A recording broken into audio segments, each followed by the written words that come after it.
નમસ્કાર વિદ્યાર્થી મિત્રો, આજે આપણે ધોરણ 12 માં ચેપ્ટર નંબર 12 માં છેલ્લા ટોપિક વિશે ચર્ચા કરીશું, જેમાં આપણે ચર્ચા કરીશું જે નૈતિક પ્રશ્નો તેમજ જૈવ પેટર્ન અને જૈવ તસ્કરી વિશે ચર્ચા કરીશું. હવે વિદ્યાર્થી મિત્રો, આને સમજતા પહેલા આપણે આગળના લેક્ચરમાં શું ચર્ચા કરી ગયા એક વખત ચર્ચા કરી લઈએ. આગળના લેક્ચરમાં આપણે પારજનનિક પ્રાણી વિશે ચર્ચા કરી ગયા હતા અને પારજનનિક પ્રાણીઓ શા માટે બનાવવામાં આવે છે તેના વિશે પણ ચર્ચા કરી ગયા હતા કે જુદા જુદા પર્પઝ માટે, એટલે કે ખાસ કરીને તો માનવ કલ્યાણ હેતુ માટે પારજનનિક પ્રાણી તૈયાર કરવામાં આવે છે.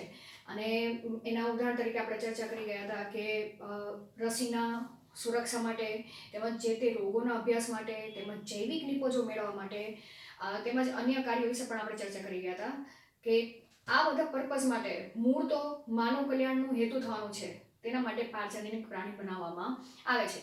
હવે પારજનનિક પ્રાણી બનાવવામાં આવે છે તો એક જ પ્રયોગમાં કોઈ પણ અભ્યાસ કે જે આપણે મુદ્દા ચર્ચા કરી ગયા તે અભ્યાસ પૂર્ણ ન થતો, પણ સંશોધકો દ્વારા એટલે કે વૈજ્ઞાનિકો દ્વારા વારંવાર એ પારજનનિક પ્રાણીઓનો ઉપયોગ બહોળા પ્રમાણમાં કરવામાં આવે છે.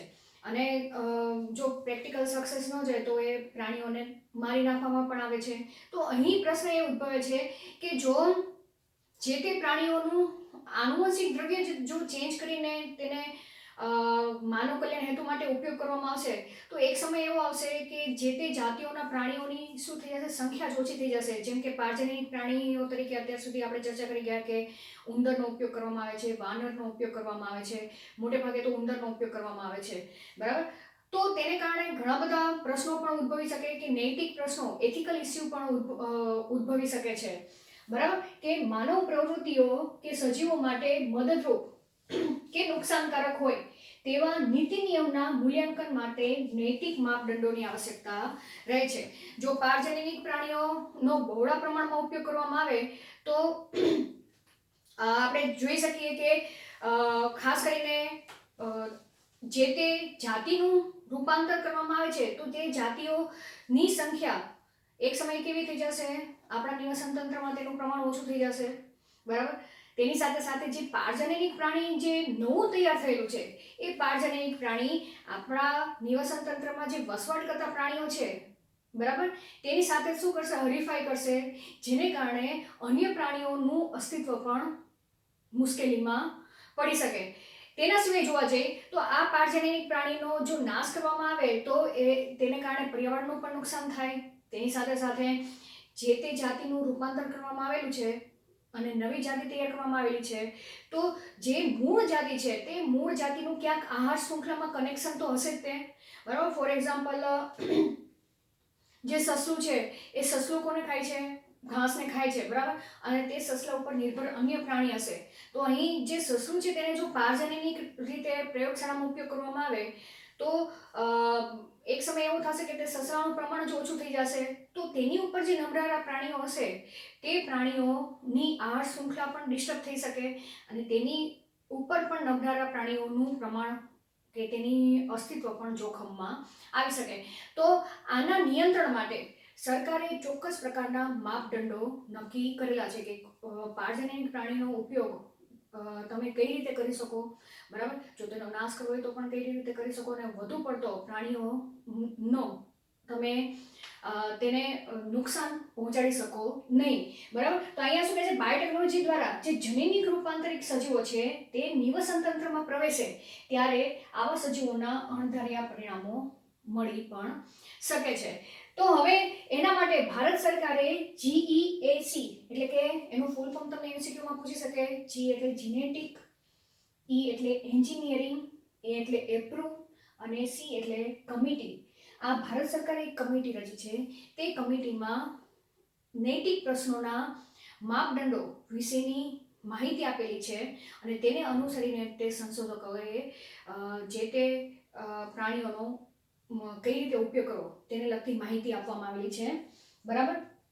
કે જે આની અંદર શેની માન્યતા આપેલી છે તેના વિશે ચર્ચા કરીએ કે જે પારજનનિક સંશોધન સંબંધિત કાર્યોની માન્યતા અને જનસેવા માટે પારજનનિક સજીવના અમલીકરણની સુરક્ષા વિશે પણ જે નિર્ણય કરે છે તે નિર્ણય આ કમિટી દ્વારા કરવામાં આવે છે. બરાબર. હવે વાત આવી કે સંશોધકો શું કરે છે, પારજનની જેનેટિક એન્જિનિયરિંગમાં પારજનની પ્રાણીઓ તૈયાર કરે છે, તેના દ્વારા તેમાંથી નવી પ્રોડક્ટો કઈ રીતે ઉત્પન્ન કરવી તેના ઉપર સંશોધનો ઘણા બધા થઈ ગયા છે અને હજી હાલ પણ સંશોધનો ચાલુ છે કે જેનો આગળ જતા માનવ કલ્યાણ હેતુ માટે ઉપયોગ કરવામાં આવે છે. તો હવે જે સંશોધકો જે સંશોધન કરે છે, બરાબર, તો એ સંશોધન માટેનો જે આર્થિક લાભ છે તે પણ વૈજ્ઞાનિકને મળવો જોઈએ. બરાબર. તો એના માટે સરકારે તેમને શું આપેલી છે, ઇજારો આપેલો છે કે પેટન્ટ આપેલી છે કે સંશોધકો જે પણ કાંઈ સંશોધન કરે તેની જે પેટન્ટ મળે એ પેટન્ટ ઉપર ઇજારો કે પેટન્ટ ઉપર હક તે સંશોધકનો જ હોવો જોઈએ અને એને જે કોઈ પ્રોડક્ટની પેટન્ટ શોધેલી છે તે પેટન્ટ ઉપર અન્ય કોઈ લાભ આર્થિક લાભ લઈ શકશે નહીં તેવા કાયદા સરકારે ઘડેલા છે. હવે ફોર એક્ઝામ્પલ તમે જ વિચારો કે માનો કે તમે કોઈ પ્રાણીમાંથી એવું સંશોધન કર્યું કે તમને એમાંથી કોઈ દવા મળી છે. બરાબર. હવે એ સરકાર એ પહેલાં તો તમે બજારમાં વેચતા પહેલાં તમારે પહેલાં તેના જે નીતિ નિયમો છે કે તેની જે મેઇન સંસ્થા છે ત્યાં તમારે રજૂઆત કરવી પડે, ત્યાં તમને માન્યતા મળે ત્યારે તમને એ પેટન્ટ મળી શકે અને પછી તમે તેનો આર્થિક લાભ કઈ રીતે મેળવો એ તમારા ઉપર રહે. હવે તમે જે સંશોધન કરેલું છે તેના ઉપર બીજા કોઈનો હક દાવો ન રહે. બરાબર. એટલે કે એ પેટન્ટ ભલે કોઈ બીજાને મળી જાય પણ એને કોઈ વેચાણ કોઈ વ્યક્તિ કરી શકે નહીં. જો વેચાણ કરવું હોય તો તમે જે પેટન્ટ મેળવેલી છે એ પેટન્ટની પહેલાં તો તમારી પાસે પરમિશન લેવી પડે અને પછી તમે એને પરમિશન આપો. બરાબર. ત્યારબાદ જ તે અન્ય કોઈ કંપનીઓ તેનું સેલિંગ કરી શકે, બનાવીને સેલિંગ કરી શકે. બરાબર. તો અહીંયા આપણે જે પેટન્ટ વિશે ચર્ચા કરી, શું કહેવા માંગે છે, માનવ કલ્યાણ માટેના સંશોધનો વૈજ્ઞાનિકો દ્વારા થાય છે તેનો આર્થિક લાભ પણ તેને જ મળવો જોઈએ. તે માટે સરકાર તેમને પેટન્ટ એટલે કે ઇજારો આપે છે. આવી પેટન્ટને સરકાર શું આપે છે, માન્યતા આપે છે અને વૈજ્ઞાનિકોની આ શોધનો બીજા કોઈ આર્થિક ફાયદો લઈ શકતા નથી. જો ફાયદો લેવા જાય તો તેને શું કરવું પડે, ફંડ ભરવું પડે. બરાબર. એવી જ રીતના જૈવ પેટન્ટ કોને કહેવામાં આવે કે જે જૈવ વૈજ્ઞાનિક એટલે કે બાયોલોજિસ્ટ, બરાબર, સંશોધનો માટે આપવામાં આવતા પેટન્ટને જૈવ પેટન્ટ તરીકે ઓળખવામાં આવે છે. બીજું કાંઈ નથી. બરાબર. કે જે બાયોલોજી ઉપર કાર્ય કરતા સંશોધકો છે તેને જે પેટન્ટ સરકાર દ્વારા આપવામાં આવે છે, બરાબર, કે ઇજારો આપવામાં આવે છે તેને જે પેટન્ટ તરીકે ઓળખવામાં આવે છે. જેમ કે અહીંયા આપણી એનસીઈઆરટી બુકમાં એક ચોખાનું ઉદાહરણ આપવામાં આવ્યું છે કે ભારતમાં લગભગ 2 લાખ જેટલી ચોખાની જાતિઓ જોવા મળી છે. તેનો વપરાશ પણ કરીએ જ છીએ. તમે જુદા જુદા રાજ્યમાં જાઓ તો તમને ભાતની જુદી જુદી વેરાયટી જોવા મળે છે. એક જ સરખા ભાતની વેરાયટી જોવા મળતી નથી અને જે વિશ્વની સૌથી મોટી વિવિધતા તરીકે તેને ઓળખવામાં આવે છે. બરાબર. હવે એમાંનું જે બાસમતી ચોખા છે એ બાસમતી ચોખાની તો સુગંધ જ અલગ હોય છે અને તેનો સ્વાદ પણ અલગ જોવા મળે છે અને તેને આધારે તેને બાસમતી ચોખા તરીકે આપણે ડિફાઇન કરીએ છીએ. બરાબર. તો એની ભારતમાં જોવા જઈએ તો 27 જેટલી જાતો ભારતમાં ઉગાડવામાં આવે છે. હવે આની પહેલા 1977માં જ્યારે એક અમેરિકાની કંપની છે તેને આ જે આપણી ભારતની ખેડૂતો દ્વારા ઉગાડવામાં આવતી પરંપરાગત જાત છે બાસમતી ચોખા, બરાબર, કે એનું ઉલ્લેખ તો આપણા જે ઘણા બધી પુસ્તકોમાં પણ વર્ણન કરવામાં આવે છે, જૂનામાં જૂની પુસ્તકોમાં પણ વર્ણન કરવામાં આવે છે અને તેના આધારે આપણે સમજી શકીએ કે આ બાસમતી ચોખા તો ઘણા વર્ષોથી આપણા ભારતના ખેડૂતો તેને ઉગાડી રહ્યા છે. બરાબર. તો આવું એક ઇસ્યુ બની ગયો હતો 1977માં કે જેમાંની એક કંપની છે અમેરિકાની જેને યુએસ પેટન્ટ અને ટ્રેડમાર્ક જે કંપની છે તેના દ્વારા ભારતની બાસમતી ચોખાની પેટન્ટ તેને લઈ લીધી. બરાબર. અને પછી તેને શું કર્યું કે તેને બાસમતી ચોખાની નવી જાત તૈયાર થઈ છે તેની નવી પેટન્ટની રજૂઆત કરી અને અમેરિકામાં તેમજ અન્ય દેશોમાં તેનું વેચાણ કરવા માંડી. પરંતુ ત્યારબાદ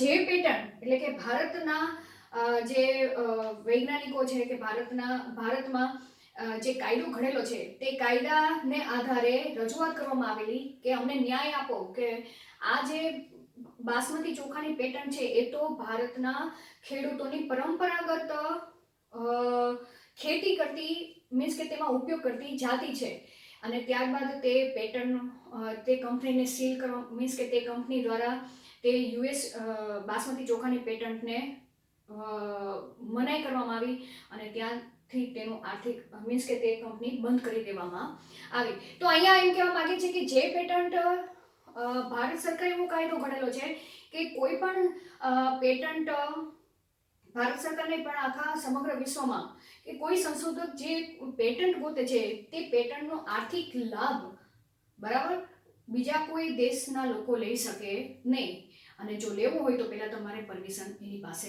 લેવી પડે. તો એવી જ રીતના હાલ પણ જોવા જઈએ તો ભારતની કઈ પ્રોડક્ટ જેમ કે લીમડાની બરાબર એવી જ રીતના જોવા જઈએ તો હળદરની કેટલી છે ઘણી બધી જાતિઓ છે અને જેમાંથી જુદી જુદી પ્રોડક્ટ મેળવવામાં આવે છે. તો આનો ઉપયોગ આની પણ ઘણી બધી પેટર્નો ભારત પાસે છે અને એ પેટન્ટને જો આપણે સાચવી નહીં શકી તો શું થશે કે અન્ય દેશના લોકો તે પેટન્ટ ચોરી પણ શકે બરાબર અને જો કોઈના હાથમાં એ પેટન્ટ આવી જાય તો તે આપણો તો આર્થિક ફાયદો થશે નહીં પણ આપણને આપણો જે દેશ જે વિકાસશીલ દેશ નથી પણ વિકસિત દેશ છે બરાબર કે ધીમે ધીમે તે વિકાસ પામે છે તેની આર્થિક સદ્ધરતામાં પણ પ્રોબ્લેમ ઊભો થઈ શકે. તો આપણી જે સંસ્કૃતિ છે એ સંસ્કૃતિના અમુક જે મુદ્દાઓ છે મીન્સ કે અમુક જે પેટર્ન છે તેને તો આપણી સાચવી જોઈએ તે આપણી ફરજમાં આવે. તો અહીંયા ખાસ કરીને તમારે જો તમને જૈવ પેટર્ન વિશે પૂછે તો તમારે આટલું વર્ણન કરવું જરૂરી છે બરાબર. તો હાલમાં લીમડાની જેમ કે આપણે ખબર જ છે પરંપરાગત તેનું જ્ઞાન આપણી પાસે છે કે લીમડાનો આપણે ઉપયોગ જુદા જુદા પર્પઝ હેતુ માટે કરીએ છીએ જેમ કે કોઈ વાગેલું હોય બરાબર કાં તો કોઈ વાયરલ ઇન્ફેક્શન થયું હોય તો લીમડાનું ગર છે કે લીમડાનું પાણી પીવામાં આવે છે જેને કારણે જે ઇન્ફેક્શનની શક્યતા છે તે ઓછી રહે છે. એવી જ રીતના જો આપણને વાગેલું હોય છે તો ત્યાં આપણે શું કરીએ છીએ હળદર લગાવીએ છીએ જેને કારણે ત્યાં ઇન્ફેક્શન થવાની સંભાવના કેવી થશે ઓછી થાય છે. તો એ આપણી પાસે જ્ઞાન કેવું છે પરંપરાગત જ્ઞાન છે બરાબર અને જેનો ઉપયોગ આપણે પેટર્ન તરીકે કરી શકીએ છીએ. તો અહીં આપણે આ જૈવ પેટન્ટ વિશે ચર્ચા કરી ગયા. હવે આપણે આગળ જૈવ તસ્કરી વિશે ચર્ચા કરીએ.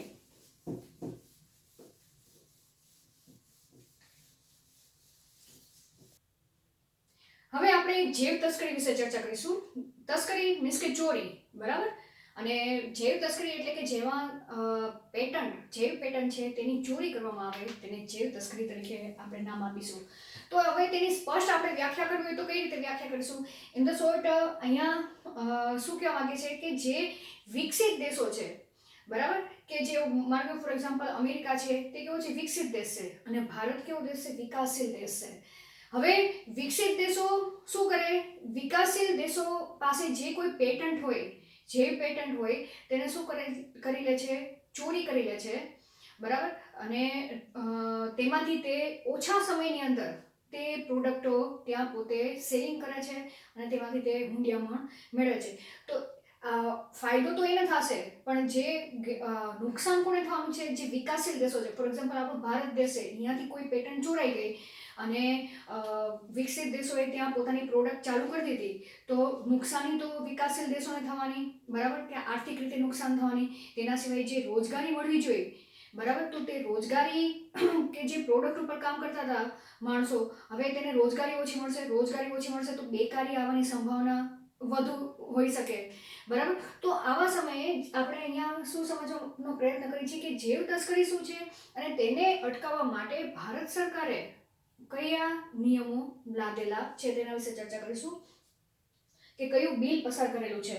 તો હવે જૈવ તસ્કરીની આપણે સ્પષ્ટ વ્યાખ્યા કરવા જઈએ તો શું કહેવા માંગે છે કે જે બહુરાષ્ટ્રીય કંપનીઓ છે એટલે કે વિકસિત દેશોની કંપનીઓ બરાબર અને અન્ય મોટા સંગઠનો જૈવ સ્ત્રોતો અથવા તો બીજા રાષ્ટ્રોની જૈવ સંપત્તિનું જે તે દેશની સત્તાવાર મંજૂરી વગર બરાબર કે છે કે ચોરી લીધું હોય કોઈ પણ કારણોસર, કે દેશની સત્તાવાર મંજૂરી વગર અને આર્થિક લાભ દીધા વગર આ 2 પોઈન્ટ યાદ રાખવાનું છે. દીધા વગર તેના પેટન્ટનું શું કરી લે, શોષણ કરી લે, ચોરી કરી લે, તો તેને જૈવ તસ્કરી તરીકે ઓળખવામાં આવે છે. સમજાઈ ગયું? અહીં કહેવા માંગે છે કે જે વિકસિત દેશો હોય છે એ વિકસિત દેશો અને વિકાસશીલ દેશોની તમને થોડુંક ડિફરન્સિએશન કરેલું છે કે વિકસિત દેશો કેવા હોય છે, આર્થિક રીતે સમૃદ્ધ હોય છે, પરંતુ તેની પાસે જૈવ વિવિધતા અને જૈવ સમૃદ્ધિના જે પરંપરાગત જ્ઞાન હોવું જોઈએ તે તેની પાસે વિકસિત દેશો પાસે હોતું નથી.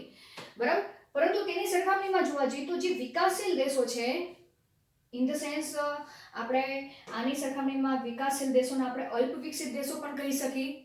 બરાબર? તે કહેવાય છે આર્થિક રીતે સમૃદ્ધિ ધરાવતા નથી, પરંતુ તેની પાસે જૈવ વિવિધતા અને જૈવ સમૃદ્ધિના પરંપરાગત જ્ઞાન હોય છે.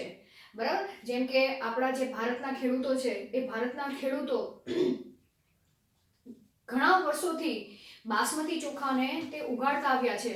બરાબર? પણ તેનો કઈ રીતે જ્ઞાન, એની પાસે ઘણું બધું ભંડોળ ભરેલું છે, પરંતુ એવી જ રીતના લીમડાનો કઈ રીતે ઉપયોગ કરવો એનું આપણી પાસે પરંપરાગત જ્ઞાન છે.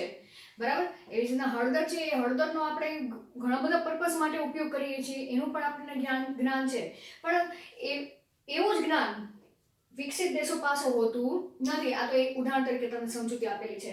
બરાબર? તો જે વિકાસશીલ દેશો શું કરે છે, આ જે પરંપરાગત જ્ઞાન છે તેની પાસે જે જૈવ વિવિધતા ધરાવતી પ્રોડક્ટ્સ છે, બરાબર, તેનો જ્ઞાનનો ઉપયોગ જે પેટન્ટ મેળવવા માટે કરે છે અને તેમાંથી તેનો ઉપયોગ વ્યાપારીકરણ દરમિયાન સમય, શક્તિ અને ખર્ચનો બચાવ થઈ શકે છે.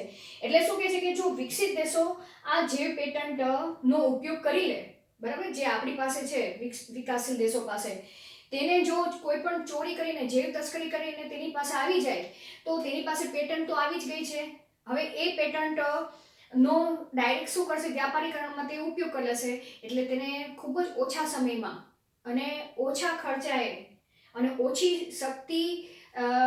ઓછી શક્તિના વપરાશથી તેને ઘણી બધી હુંડિયામણ આર્થિક સહાય મળી શકે છે.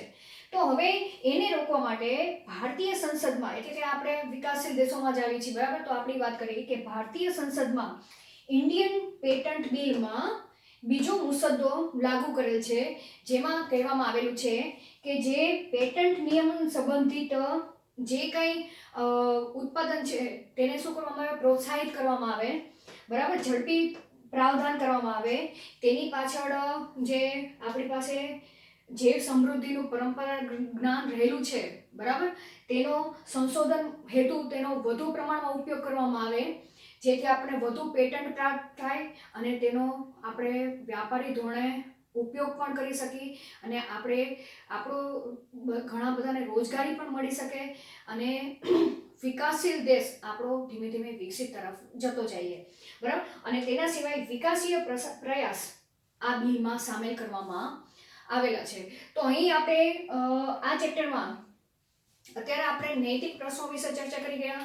ત્યારબાદ જે પેટન્ટ સંશોધકો દ્વારા તૈયાર કરવામાં આવે છે, બાયોલોજીસ્ટ દ્વારા તૈયાર કરવામાં આવે તો તેને સરકાર એક ઇજારો આપે છે, જે પેટન્ટ આપે છે તેનો ઉપયોગ તે પોતાના ફાયદા માટે પણ કરી શકે છે, દેશના ફાયદા માટે પણ કરી શકે છે. બરાબર? અને જો વિકસિત દેશો વિકાસશીલ દેશોની કોઈ પેટન્ટ ચોરી લે તો તેને જૈવ તસ્કરી તરીકે ઓળખવામાં આવે છે. બરાબર? પણ કઈ પ્રોડક્ટ જૈવ સ્ત્રોતો અને જૈવ સંપત્તિનું, બરાબર, તે શું કરે, શોષણ કરે, બરાબર, દેશની સત્તાવાર મંજૂરી વગર ને આર્થિક લાભ લીધા વગર તેનું ચોરી કરે એટલે શોષણ કરી લે, તેને જૈવ તસ્કરી તરીકે ઓળખવામાં આવે છે. અને આ મુદ્દો તમને MCQમાં પણ પૂછી શકે. બરાબર? ઇન્ડિયન પેટન્ટ બિલમાં બીજા મુસદ્દામાં કયા કયા મુદ્દાઓનો સામેલ કરેલો છે, કયા કયા મુદ્દા? એક તો પેટન્ટ નિયમ સંબંધિત ઝડપી પ્રાવધાન, સંશોધન અને વિકાસીય પ્રયાસને વધુ મહત્વ આપવામાં આવેલું છે. તો વિદ્યાર્થી મિત્રો, અહીં આપણું 12મું ચેપ્ટર પૂર્ણ થાય છે. આઈ હોપ તમને બરાબર ખ્યાલ આવી ગયો હશે. બરાબર? Thank you.